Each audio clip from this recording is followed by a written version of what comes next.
Roblox Studio Tutorial Part 22. In this video I'm gonna teach you about loops. And loops are basically used to repeat some lines of code for a certain amount of time. And this is useful because you can then, for example, repeat those lines of code until a specific condition is met. When you're inside of a script, we're first just gonna delete this part, and now we are gonna create a loop. But first, it's important to know that there are two different loops, because we have a for loop and a while loop. And now we are going to create a for loop. So to create a for loop, we just have to type for all in lowercase, and then after for we have to type a word.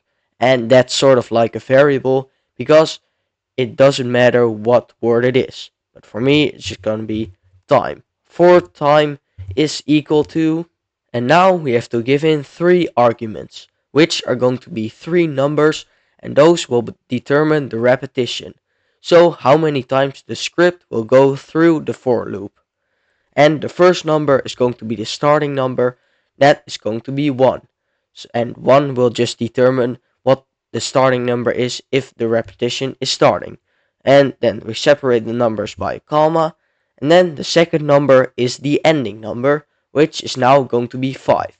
So if this number, which at the start is going to be 1, if it eventually reaches 5, then the script will not go through the for loop anymore.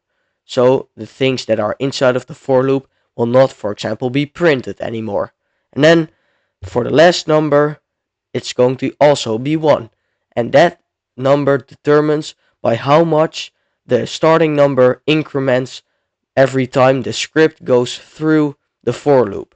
So for example, now when the first time the script goes through the for loop, the number is 1, second time the number is 2, third time the number is 3, fourth time the number is 4, and the fifth time the number is 5, so it will go through one more time, and then after that it stops.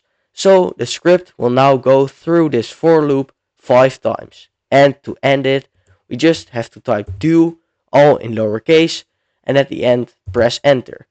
So this end text appears, and now we have created the for loop. I split this video up into 3 parts because otherwise the video would be way too long, and part 2 and 3 will be uploaded tomorrow.